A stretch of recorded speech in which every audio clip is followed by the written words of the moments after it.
Good morning students, class 12th and chapter number 2nd. Chapter name is Principle of Management. Class work है 17 और ये आपको मिलेगा page number 78 to 80 पर।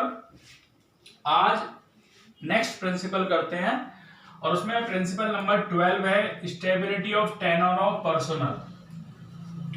Stability से क्या मतलब होता है कि हेनरी फेवर ने क्या कहा इसमें कि यहां पर एम्प्लॉइज की एक स्टेबिलिटी होनी चाहिए।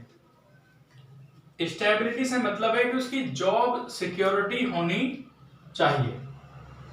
अगर एम्प्लॉइज की जॉब सिक्योरिटी है तो वो पूरी मेहनत से वर्क करेगा, अपना 100% देगा।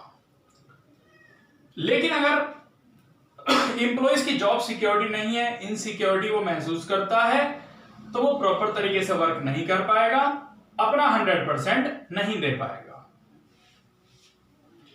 इस प्रिंसिपल में क्या है कि management must provide the feeling of job security. उसे जॉब सिक्योरिटी की फीलिंग मिलनी चाहिए, जॉब सिक्योर होनी चाहिए अमंग द एम्प्लॉय, क्योंकि फीलिंग ऑफ इनसिक्योरिटी, अगर उसे इनसिक्योरिटी महसूस होती है तो वो अपना 100% कॉन्ट्रीब्यूशन नहीं दे पाएगा, मैक्सिमम कॉन्ट्रीब्यूशन नहीं दे पाएगा।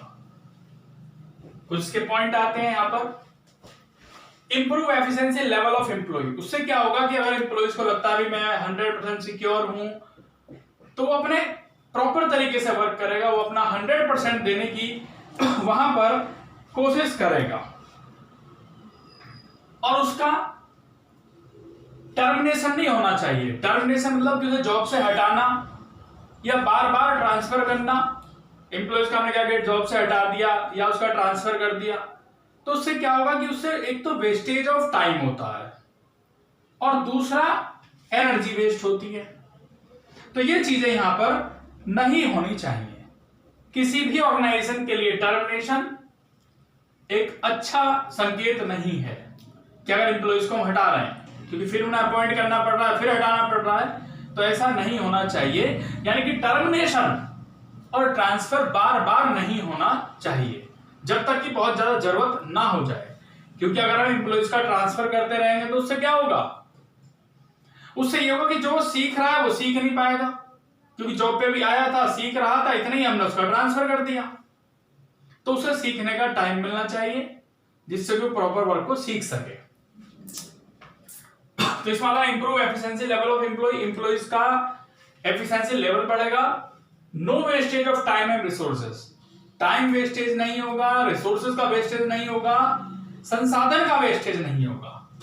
नेक्स्ट आता है 30 नंबर इनिशिएटिव। इनिशिएटिव का क्या मतलब है कि पहल करना। मैनेजर को चाहिए कि एम्प्लॉइज भी इनिशिएटिव लें, वो भी आगे आगे वर्क को करें।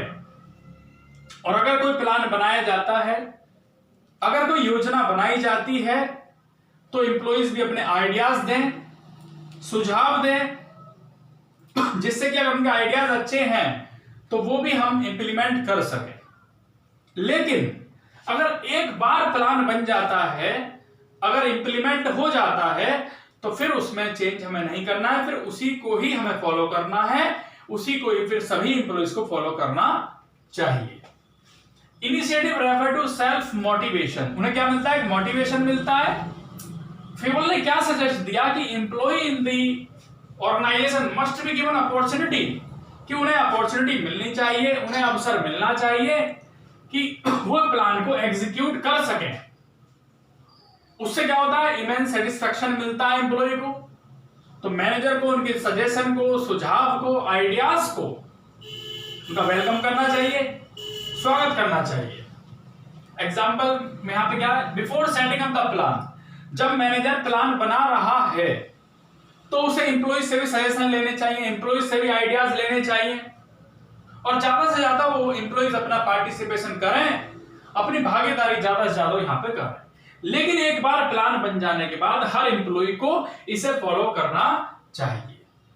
इससे क्या होगा, develop feeling of belongingness in employee, employee achieve the target on time, employees उससे क्या करेंगे कि टाइमली टारगेट को अचीव कर पाएंगे विद देयर कंसल्टेशन, जो उन्होंने कंसल्टेशन दी है, सुझाव दी है, राय दी है। नेक्स्ट आ गया 14 principle and this is the last principle of management, split the cord. Split the cord का मतलब है कि मिलकर काम करना, सब मिलकर काम करें, एक हार्मोनी के साथ काम करें, तालमेल के साथ काम करें, मिलजुल कर काम करना।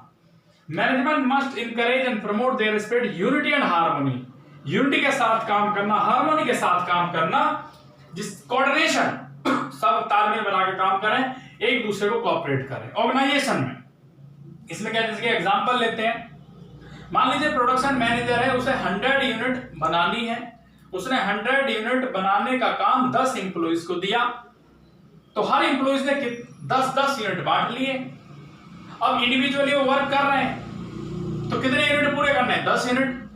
लेकिन अगर 2 एम्प्लॉइज बीमार हो जाते हैं, उन्हें कोई प्रॉब्लम हो जाती है, तो जो 2 एम्प्लॉइज का वर्क है वो 8 एम्प्लॉइज मिल करके उस काम को पूरा करें, जिससे कि वो अपने टारगेट को अचीव कर पाएंगे। यहां पे क्या, डेवलप टीम स्पिरिट डेवलप होती है यहां पर, अचीवमेंट ऑफ ग्रुप गोल, तो हमें ग्रुप के तौर पर काम को पूरा करना चाहिए। तो ये आपके यहाँ पे प्रिंसिपल ऑफ मैनेजमेंट कंप्लीट होते हैं, आपको अपनी कॉपी में, नोटबुक में नोट करने हैं। Thank you.